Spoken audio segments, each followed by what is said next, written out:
네, 오늘 두 번째 시간입니다. 우리가 첫 번째 했던 그 내용은 목록표로 익힌다고 하면은 행동주의, 뭔가 생각나는 대로 한번 써보면 도움이 될 거고요. 그 다음에 아론백, 머리가 아론 그래서 인지주의가 나오죠. 그 다음에 인지주의 아론백 하면은 명동을 우리가 강조를 했습니다. 즉 인지주의는 인지적 명확성과 동기가 필요하다. 이런 그 내용이었고, 그 다음에 했던 게 아마 6개 생각하는 모자였던가?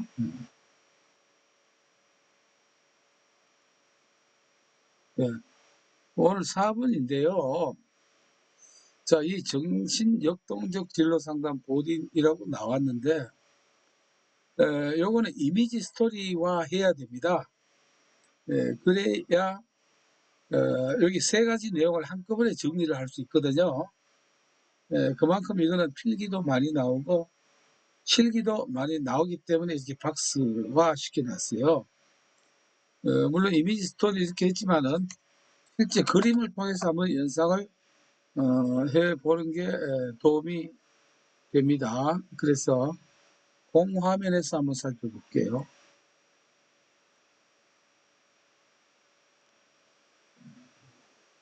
지금의 이 이론가의 이름은 보딘입니다. 보딘. 자, 우리가 이 이름을 가지고 할 때는 뭔가 조금 그 창의력, 상상력을 발휘하면 도움이 됩니다. 보딘 하면은 우리가 보디빌더로 한번 생각해 보죠. 보디빌더 같으면은 이 사람 뭐 시합에 보면은 뭐가 나옵니까?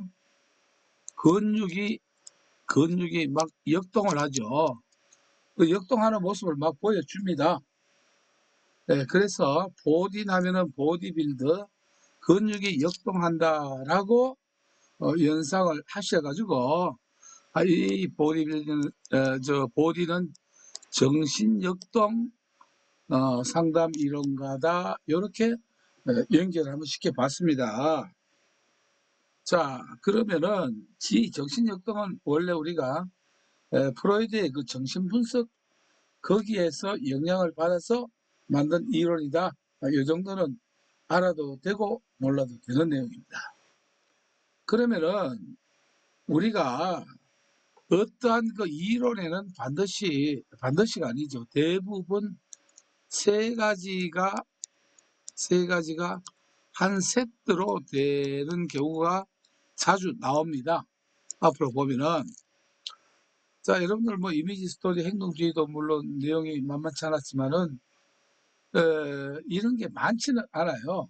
한 열 몇 개만 하면은 이거는 시험에 필수적이기 때문에 이렇게 이미지 스토리화 한다. 이렇게 생각을 하시는데, 우리가 아론은 어디에 살았다고요?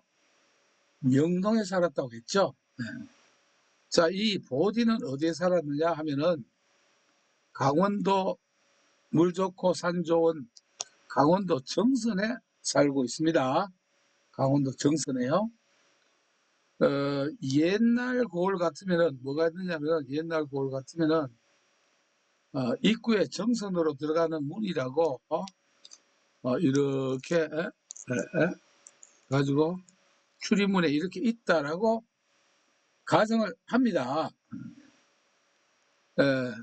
보디는 이 정선을 이 문을 통과할 때마다 이 근육을 역동시키는 훈련이 생각이 납니다. 그래가지고 옆에 있는 의자를 여기다가 이렇게 올려놓고 뭐 대충 그림을 그리면 여기 팔로 이렇게 잡고 머리는 이렇게 있고 그 다음에 이렇게 다리가 있죠. 이 의자를 이렇게 달아놓고 턱걸이를 하면서 뭐냐면은 근육을 이렇게 오메가메 이렇게 역동시키고 있어요. 근육 운동을 이렇게 많이 한다. 이렇게 생각하십시오. 그래서 이 이미지에서 우리가 생각할 수 있는 거는 의자를 정선문에 어떻게 해요? 달아놓고 운동을 했다. 이 이미지를 하나 생각을 합시다. 자, 운동을 하면 땀이 날 거예요. 근데 마침 옆에 뭐가 있냐면은 하나의 조그만 못이 있습니다. 이 못의 이름이 뭐냐면은 명비소라고 합니다. 우리가 소자는 작은 못을 이렇게 소자라고 하지 않습니까? 그 이름이 명비소예요. 실제로 명비소가 있는지 없는지 묻지도 말고 따지도 마시고 하여튼 명비소 있습니다. 이 못 이름이 명비소입니다. 그래서 풍덩 들어갔어요. 들어가서 보니까 물도 맑고 밑에 보니까 바닥에 예쁜 고기도 이렇게 보이고 수초도 너무너무 이뻐요. 그래서 그만 이 물속을 뭐냐면 탐색하는데 정신이 팔렸어요. 너무 아름다웠어. 그런데 여기서 마지막에 돌발 사건이 일어납니다. 그만 자기도 모르게 이 연못에서 그만 볼일을 봐버렸다 이렇게요. 완전히 아주 극적이죠. 이 볼일을 봐버렸어요. 요 세 가지입니다. 요 세 가지. 요 세 가지가 우리가 상담 이론을 할 때 나오는 세 가지 한 세트가 뭐냐면 첫째는 내담자 진단법입니다. 진단법. 진단법을 우리가 강대변할 때 변별학습이 있었죠. 진단법은 쉽게 말하면 내담자가 어떤 문제가 있는가 내담자를 분류하는 방법을 우리가 변별법 또는 진단법 또는 그거를 같이 넣어서 변별진단법이라고 한다는 것입니다.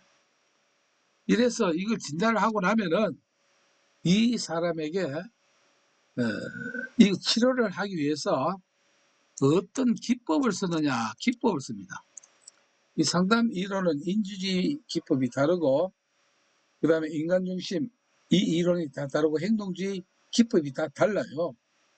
알다시피 행동주의 하면은 다운시키는 기법이 있고 업시키는 기법 이런 쪽이죠. 그 다음에 그러다 보니까 이 기법 세 가지가 나옵니다.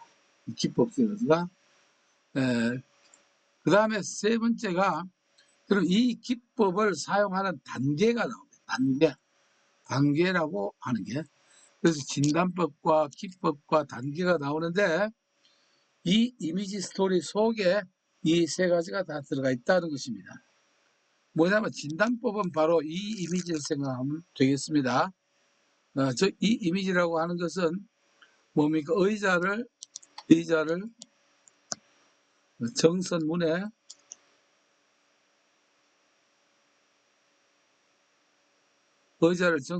이렇게 매달아서 운동을 했다. 이게 되겠죠? 자, 그 다음에 기법은 뭐냐면은 바로 이 연못 이름입니다. 명비소. 요게 바로 기법이 되고요. 그 다음에 상담 그 단계는 세 단계로 나누는데 그것이 아까 말했던 함, 중, 변 이렇게 세 가지 단계가 됩니다. 실제로 보면 이 내용을 몰라도 여러분들 필기시험을 치는 데는 이것만 알아도 문제가 풀리긴 풀려요. 필기는. 그러나 실기를 위해서 제가 여기서 이해해야 될 부분이 있기 때문에 요거는 부덕불 뭐냐면 제가 보충 설명을 해드리겠습니다. 자, 내담자를 분류하는데 보디는 몇 가지로 분류한 5가지 유형으로 분류합니다. 의자 정성분은 뭐냐면 첫째 의존성입니다. 내담자를 만나서 대화를 해보니까 이 사람이 남한테 의지하는 성격이 강한가 아니한가 이걸 살펴보는 것이 의존성이 되어 있습니다. 뭐 이거는 따로 설명 안 해도 될 거예요. 의존성이 강한가 아닌가. 그 다음에는 이 자아는 뭐냐면 자아 갈등입니다. 이 사람 속에 갈등을 많이 가지고 있는가 아닌가 이걸 살펴보는 것이죠. 자, 근데 여기에서 우리가 하나 제가 강조해야 될 게 있어요. 이거는 우리가 현대 심리학의 유래를 간단히 제가 말씀드려야 되기 때문에 그런데 원래 이 외국의 책을 한국인들이 처음에 번역을 해서 한국의 심리학이 처음에 그렇게 시작이 된 겁니다. 한국은 처음에 독자적인 심리학을 개발한 것이 아니고 외국 책을 번역했습니다. 번역을 해서 하다 보니까 자, 학자마다 똑같은 언어로 번역이 되지 않는 경우가 있습니다. 자아 갈등으로 번역을 한 사람이 있고, 이것을 내적 갈등으로 이렇게 번역한 사람도 있다는 것입니다. 그래서 우리는 이 두 가지를 같이 익혀야 시험 문제에 대응을 할 수가 있습니다. 자아 갈등이나 내적 갈등이나 같은 뜻이다, 이렇게 이해를 해 주시면 됩니다.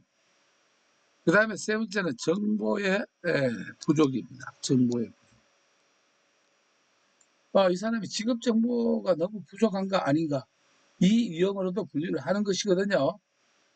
그 분류에 따라서 이제 상담 기법을 어떻게 쓰고 상담 단계를 어떻게 한다, 이것을 상담사가 조정을 해 나갈 수가 있습니다. 그런데 여기서 중요한 팁을 제가 하나 드릴게요. 정보의 부족입니다. 이거 물론 이 정보는 딴 정보가 아니고 직업 정보를 두고 말하는 것입니다. 이 직업 정보는 말이죠. 자, 이렇게 하는 이것이 시험의 큰 팁이 돼요. 책에는 안 나오는 팁이에요. 즉, 정보의 부족은 직업 상담사 시험에는 누구의 개념이냐면 본인만의 개념입니다. 본인만이 쓰는 개념이에요.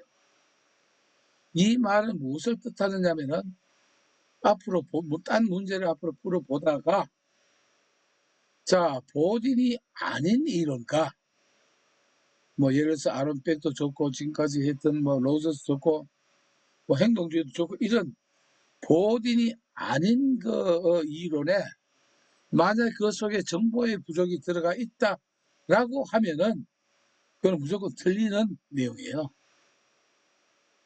다음 중에 뭐 로저스의 이론에 맞지 않는 것을 선택하라. 자, 1, 2, 3번은 몰라요.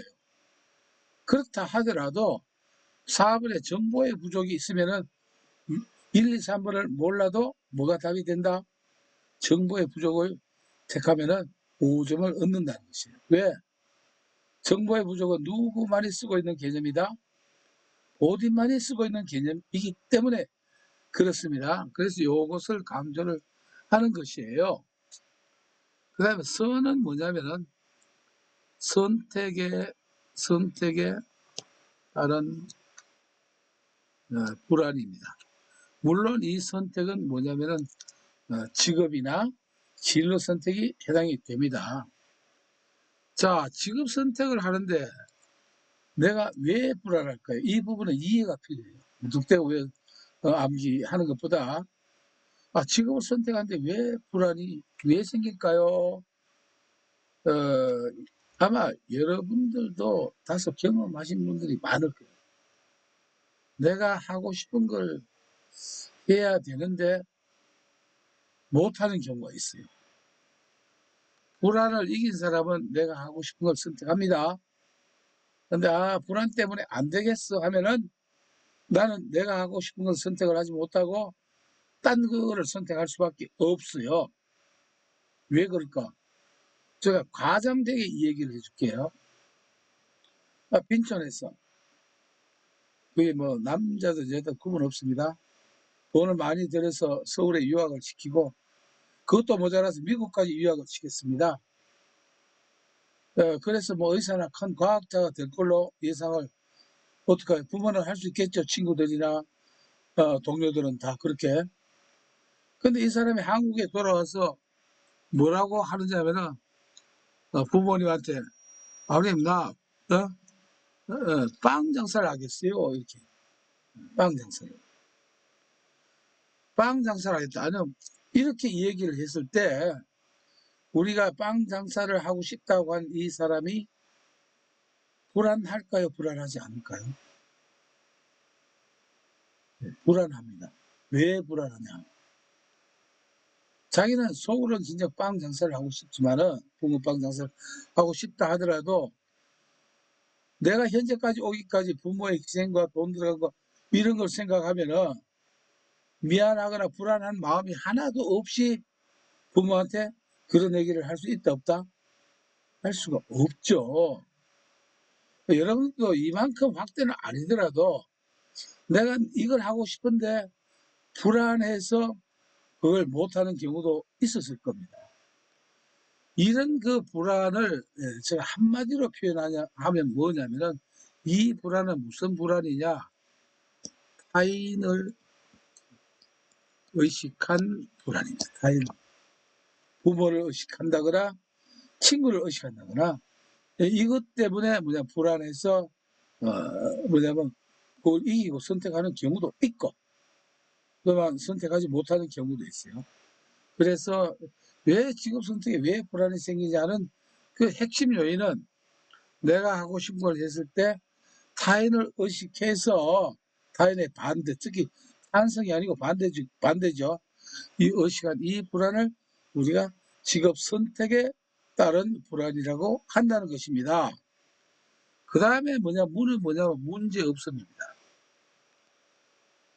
문제가 없음이라고 하는 것은 본인이 보니까 내담자가 선택한 직업이 본인이 볼 때는 너무너무 잘했어요.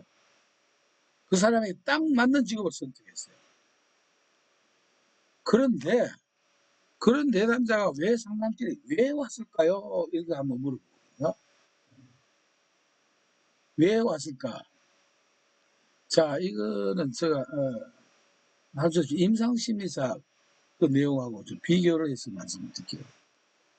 우리가 임상심리사 보면 체크하는 10가지 기능이 있는데 그 중에 뭐냐면 건강염려증이라고 하는 게 있습니다. 건강염려증.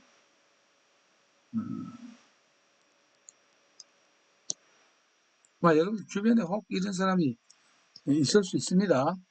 건강염려증은 뭐냐면 이 사람 보름이나 한 달마다 어디로 가냐면 병원에 갑니다. 그런데 이 사람이 가보면은 아픈 증거가 하나도 없어요. 의사가 뭐라고 하냐면 아주 건강하다고 해요. 그러니까 병원에 안 가도 됩니다. 그러나 이 사람은 왜냐면 또 한 보름이나 한 달 있다 또 병원에 또 가요. 이걸 우리가 이제 하나 정신적 장애가 되거든요. 이걸 장애라고 봅니다. 이상 행동으로 이렇게 봅니다만은 그거는 지금 상담사와 관련된 게 아니고 이걸 이해시키기 위한 데 도움이 될까 해서 이렇게 비교를 한번 해본 거거든요. 그래서 이 사람은 아픈 데가 없는데 왜 병원에 갈까? 왜 갈까? 뭐냐면은 앞에 문제 없다고 들었지만은 다시 한번 당신은 건강해요. 건강에 전혀 문제가 없네요. 이 말을 또 한 번 듣고 싶어서 가는 거예요. 이런 사람을 우리가 건강염려증 환자라고 합니다. 그러니까 좀 전에 이 문제 없음에 보니까 직업 선택 전혀 문제가 없어. 근데 이 사람은 무엇 때문에 온다? 상담사에게 문제 없다는 이 소리를 한마디 들으려고 오는 거예요. 이게 바로 문제 없음. 그런데 문제 없으면 우리가 별명을 또 기억해야 됩니다. 왜냐하면 의자 정선문으로도 나오고 의자 정선 확으로도 나와요. 확은 뭐냐면 이걸 확신의 결례입니다. 자기가 직업을 잘 선택했는데 내가 정말 잘 선택했는지 안 했는지 확신이 없다. 확신이 부족하다는 거예요. 그러면 이 사람은 어찌 보면 상담하기 쉬워요. 아주 잘 선택했어요. 칭찬만 해줘도 이게 해결될 수 있는 이런 그 내담자다. 이렇게 보시면 됩니다. 이렇게. 그래서 요 5가지가 뭐냐면은 정신역동 이론에서 5개 외우는 방법은 정서문에 의자를 정서문에 달았다. 의자 정서문 이렇게 하면 되고요. 여기에서 필요한 내용을 보충 설명을 했다는 것입니다. 이렇게 되고 그 다음에 상담 기법은 뭐냐 하면은 아까 이 명비소에 들어갔다라고 했죠. 처음에는 이 뭐냐 하면은 명료화입니다. 명료화. 명료화는 간단하게 요약해가지고 초점을 잡는 것이죠. 막 섞여 있는 타래를 그게 아니고 이거야. 문제점을 바로 잡는 겁니다. 자, 이 명료화를 제가 이해하기 위해서는 또 다른 설명이 필요합니다. 여러분들 상담소를 안 해보셨으니까 경험 있는 저 얘기를 보고 이해하는 데 도움이 되시면 됩니다. 보통 우리가 직업 상담이든 심리 상담이든 보통 이제 하면은 10회 일주일에 한 번 정도 합니다. 특별한 경우는 일주일에 2번, 10회 내지 20회를 해요. 이걸 우리가 회기라고 합니다. 10회기 상담이냐, 20회기 상담. 이걸 이제 원래 또 상담 용어로는 세션이라고 합니다. 한번 일 얘기를 하는 세션이라고 하거든요. 이렇게 하는데 상담 시간은 1시간을 초과하지 않습니다. 그래서 시간당 상담료가 얼마다 이렇게 책정을 하거든요. 자, 이거를 이해하시면은 왜 명료화가 필요한가 이해를 하는 데 도움이 될 겁니다. 즉 상담자는 원래 내담자 말을 잘 들어주는 게 맞아요. 근데 쓸데없는 얘기를 계속 하다 보면은 어때요? 본론도 들어가기 전에 50분 지나가 버리는 거예요. 듣다가 이래 되면 회기를 늘리든가 이거 가지고 안 되잖아요. 회기를 더 늘려요. 회기를 더 늘리면 결국 내담자의 상담 비용은 증가합니까 안 합니까? 자꾸 증가하는 거예요. 이래가지고는 뭐냐면은 그렇다고 1시간 초과하기도 못하고, 왜냐하면 상담실은 1시간 단위로 이렇게 예약제를 운영을 하고 있기 때문이거든요. 그래서 쓸데없는 많은 얘기, 내담자는 조직기 못하는 그런 내담자가 있을 때 상담사가 이거 명료화해서 빨리 다음 단계로 넘어가야 됩니다. 요 과정이 기본 명료화예요. 대부분 뭐 처음 상담을 하거나 보면은 말이 행설수설 하기도 합니다. 그걸 우리가 이해는 해줘야 돼요. 비난을 해서는 안 되겠죠. 그러나 끝까지 문제행사를 들어주면은 이 얘기 듣다가 1시간 다 가고 어찌 보면 상담사는 일도 안 하고 돈 모으는 것으로 오해받을 수가 있습니다. 그래서 이거 적절한 순간에 명료화를 해주고요. 그 다음에 비교입니다. 비교를 해줍니다. 이 비교라고 하는 것은 나만 이런다 하는 이런 생각을 가진 사람이 많아요. 나만. 근데 우리가 여러 사람을 만나보니까 한 사람들이 이렇게 상담사가 비교를 해주니까 나는 그런 게 아니구나. 나와 같은 사람이 많이 있구나. 이걸 얘기할 때 어때요?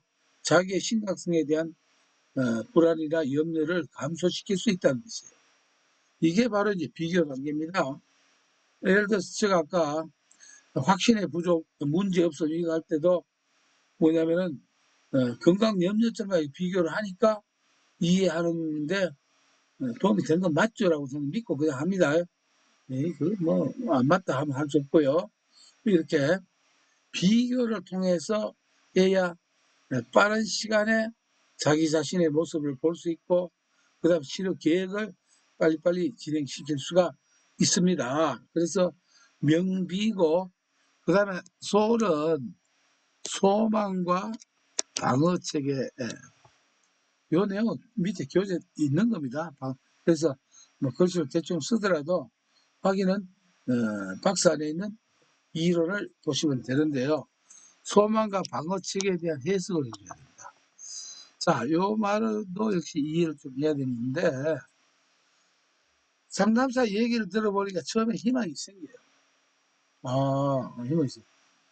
그런데 여러분들 뭐 선생님한테나 부모님한테 훈육을 받은 경험이 있다라고 만약 합시다. 말을 하면 겉으로 예 하는데 속으로는 뭐 그게 아닌데 하는 부모님이나 선생님 이런 사람들 말에 반항하는 그 마음이 일부 있습니다. 속으로는. 에이 뭐 어른이고 선생님 하니까 반대 의견 표시하기가 부담이 되니까 속으로는 그렇게 이해를 하고 그렇게 하겠습니다. 하지만은 속으로는 뭐냐면 이 소망과 방어체계, 그걸 방어하려고 하는 의식이 있다는 것이 이 명비소의 소망과 방어체계입니다. 그럼 상담사는 이 방어체계가 왜 생기는가 하는 것을 알아차리고 이 내담자에게 이걸 해석을 해줘야 됩니다. 그러니까 이건 이제 상당히 고급 단계죠. 자, 그러나 우리는 실제 이 일을 실행하는 부분은 지금 상담사 시험에 안 나옵니다. 단지 이해하는 데 도움이 될까 해서 써서 이렇게 이제 설명을 드린 것이거든요. 요게 이제 상담 기법 명비수가 됩니다. 자, 이미지 스토리, 의자에 정성물을 달았다. 그 다음에 명비수에 들어갔다. 나머지가 뭐라고요? 탐중변이라고 했죠. 우리가 상담을 할 때는 일반 그 거래하고 같습니다. 집을 사거나 뭐 할 때는 일단 탐색을 하고 반드시 계약을 설정해야 됩니다. 상담 계약을 설정해야 됩니다. 몇 회기를 하되 한 회기에 상담료가 얼마다 이렇게 금액까지 계약을 설정을 하는 단계가 탐해 단계입니다.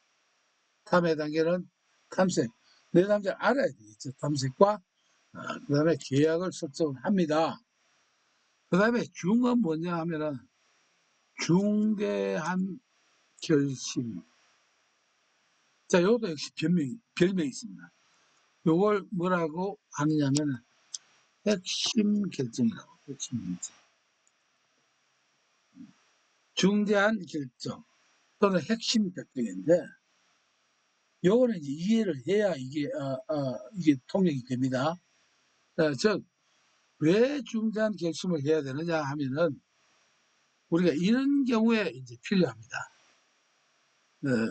A라고 하는 사람이 B라고 하는 직장을 무척 가고 싶어요. 자기 이상형 직장에 복지도 잘 돼 있고 월급도 괜찮고 거기에 비해서 일은 그렇게 힘이 들지 않고 아주 멋진 직장이에요. 그래서 A라는 사람이 B라고 하는 직장에 가고 싶은데 단지 B라고 하는 회사에서 보니까 A의 성격이 B라고 하는 직장에 맞지가 않다 이렇게 되는 거예요. 이런 케이스에 지금 바로 이제 아이고 상담사님 어떻게 해야 좋을까요? 이렇게 상담받으러 올 수가 있겠죠. 그래서 이런 경우에는 자 A가 끝까지 B라고 하는 회사에 취업하려고 하면은 결국 어떻게 해야 될까요? 이걸 물어보는 거예요. 문제가 뭐라고요? A는 이 직장을 좋아하는데 A의 성격은 B라고 하는 회사와 맞지 않는 성격이더라. 그러면은 A가 해야 될 일은 뭘까요? 직장을 바꾸는 걸까요? 성격을 바꾸는 걸까요? 성격을 바꿔야 됩니다. 성격을 바꿔야 B 회사가 요구하는 그 조건을 충족시켜 줄 수가 있다는 것이죠. 그러면은 자 여러분들 어려운 것들이 많죠. 살다 보면은 그중 어려운 것 중에 대표적인 하나가 있습니다. 뭘까요? 성격 바꾸는 겁니다. 네. 성격 바꾸는 게 결코 쉬운 게 아닙니다. 부부가 서로 간에 성격 바꾸라고 너무 강요하면은 얼마 못 가서 이혼합니다. 자녀들 보고도 성격 바꾸라면은 나중에 어떻게 합니까? 부모하고 이 얘기도 안 합니다. 그러니까 우리가 바꾸는 거는 만만찮지만은 그 중에서 가장 어려운 것 중에 하나가 성격 바꾸는 거예요. 바꾸는 게 아니라 고치는 것도 그렇게 만만치가 않아요. 그래서 요새는 뭐라고 합니까? 그대로 살아라. 이렇게 말하거든요. 그런데 A라고 하는 입장은 여기서 보니까 아니거든요. 이 B라고 하는 해서 가려면 성격을 바꿔야 됩니다. 그러려고 하면은 어떻게 해야 됩니까? 대충 한 성격 한번 바꿔볼까? 이래가지고 안 바뀌어요. 그래서 뭘 합니까? 중대한 결심을 가진다. 이게 A가 B에 들어갈 수 있는 뭐 해야 된다? 핵심 결정사항이 된다. 이런 뜻입니다. 이렇게. 그래서 이 중대한 결심이 또는 핵심 결정 이것이 이제 탐중변으로 나오는 거예요. 자, 상담자가 볼 때 중대한 결심을 했다. 내 남자. 나 들어가면 성격 바꿔야 된다고 하니까 내가 바꿀 겁니다. 결심했어요. 자, 내 남자가 결심했다. 이렇게 큰 소리 빵빵 쳤을 때 상담자가 그 말을 100% 믿어야 될까요? 안 믿어야 될까요? 물론 믿으면 좋죠. 그때 우리가 뭘 합니까? 이 속담 이런 게 있죠. 작심삼일이라고 하지 않습니까? 네, 결심도 얼마 못 가요. 네, 그래서 상담사는 중대한 결심을 했다라고 해서 100% 믿을 게 아니고 여기에 뭐냐면 변화를 위한 노력을 계속 할 수 있도록 관리를 해줘야 됩니다. 관리를 해주는 거예요. 요게 이제 탐중변입니다. 요런 그 내용이 우리가 각 이론가마다 요거를 의자 정서문은 진단법, 분류법, 명비소는 뭡니까? 상담하는 기법이에요. 상담 기법. 그래서 탐중변은 상담 단계가 된다 하는 것을 우리는 이 세 가지 다 시험에 필기 실기에 공이 나옵니다. 네, 그래서 어떻게 해요? 이런 세 가지를 한꺼번에 할 때 그냥 외우면 맨날 가면 또 까먹습니다. 그냥 해가지고. 그래서 좀 전에 뭘 사용했습니까? 이미지를 통해 가지고 그림을 통해 가지고 하면은 보디 나면은 정신역동운동가 정선에 살지 들락날락 의자를 정선문에 달아놓고 운동을 했더라 해서 내담자 분리법 5가지를 추리할 수 있고요. 그 다음에 땀이 나니까 옆에 연못 이름이 뭐더라? 명비소더라. 그래서 내담자 할 때는 긴 얘기 하지 말게 하고 명료화를 하고 비교를 해주고 아까도 예를 들어서 뭐 확신 없음도 제가 건강염려증 환자 이렇게 하니까 그럴 수 있네 이해하는 데 도움이 되시죠? 네, 그와 같습니다. 그리고 소마가 방울치에 대한 해석. 그 다음에 탐중변. 요 당연한 탐중변이에요. 이런 식으로 한 세트화를 시키면은 이 문제 하나의 이론을 내걸로 하면은 행동주의 문제는 한 70문제 처음에 했던 거는 그게 앞으로 접하는 70문제를 되어갈 수 있는 그런 내공을 쌓을 수 있는 문제이고 지금 한 이 문제는 보통 40문제 정도 대응을 할 수 있죠. 즉 이걸 가지고 답을 정확히 찾아낼 수 있는 그러한 역할을 한다. 이런 말씀을 드리는 것입니다. 자, 그렇다라고 하면은 이런 설명을 마치고 우리가 확인을 해야 되겠죠. 확인을 이제 본론에 들어가는 겁니다.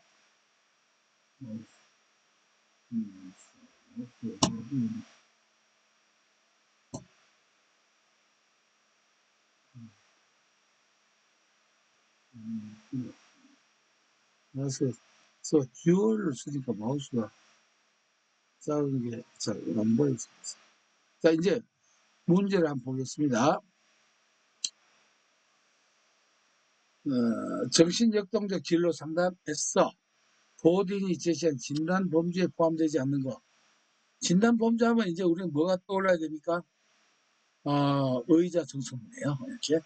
왜? 보딩은 정선에 사니까 의자 정서문. 그럼 의자 정서문 가지고 한번 이게 마스터 키를 한번 딱 눌러봅시다. 답이 나오는가 안 나오는가? 자, 독립성 이 말 나온 적 있습니까 없습니까? 한 번도 없죠. 이게 땡이에요. 독립성은 본인의 의자 정서문 명기소 또는 탐중면에 전혀 또 보도 못한 그런 말입니다. 여기 틀렸고 자아가 할 때는 자 의자 정서문 할 때 자아가 나옵니까 안 나옵니까? 나오죠 진단에. 자 다시 복습하면 자아 갈등을 다른 말로 핵심 아까 제가 봐 내적 갈등이 나왔 내적 갈등. 아까 제가 잘못 표현해서 혹시 정리해 주세요. 뭐라고? 같은 병이 내적 갈등입니다. 자아가 갈등이 뭐 밖에 생기는 건 아니죠. 마음속에 생기니까 내적 갈등이고 이 별명까지 같이 익혀주시고 정보의 부족은 의자 정선문 맞죠? 그다음 진로 선택에 따른 불안은 저 예를 들어서 충분히 길게 설명을 했죠. 그래서 마스터키 의자 정서문 나오면 딱 답이 나오네요. 독은 들어간 게 없다. 그래서 이제는 뭐가 됩니까? 해석이 된다는 거예요. 이게 해석이 요 이론을 들으면은 충분히 이 통역이 된다, 해석이 된다. 어려운 문제도 이론을 체계적으로 정리를 하면은 쉽게 마무리가 된다는 내용을 통해서 이것도 행동주의만큼이나 아주 출제 빈도가 많은 문제입니다. 그래서 요 이론을 또 여러분들 목록표에 보디 내가지고 요거를 이제 여기 다 정리해 놓은 거 여기 있으니까 익히면은 여러분들 부담 없을 때 개수가 적을 때 뭐냐면 소화를 시키고 부담이 덜하죠. 네. 그래서 여기까지 됐고 하나 더 하고 일단은 첫 시간은 좀 여러분들 커피 오셨다 뭐 이래 봐서 조금 하고 쉬는 시간을 좀 여유있게 드릴게요. 1-5번입니다. 레벤선이 제시한 직업상담사의 반윤리적 행동에 해당하는 것을 이렇게 되어 있습니다. 레벤선도 많은 그 이론이 있습니다. 그런데 어떻게 했어요? 제가 레벤선 이론과 위에처럼 이런 걸 만들었습니까? 안 만들었습니까? 없죠. 그러니까 문제마다 우리가 접근하는 방법이 달라지는 겁니다. 이거는 뭐냐면은 이 문제는 레벤선 나오면 우리는 어떤 면에서 접근해요? 상식으로 접근하면 답이다. 그게 뭐 복잡하게 누가 조금만 봐도 이거 틀렸네. 답 찾는 거 그냥 보너스라고 생각을 하면 됩니다. 한번 볼까요? 예. 상담사의 능력 내에서 내담자의 문제를 다룬다. 이거 중요하죠. 내 능력 밖의 문제를 다룰 수는 없습니다.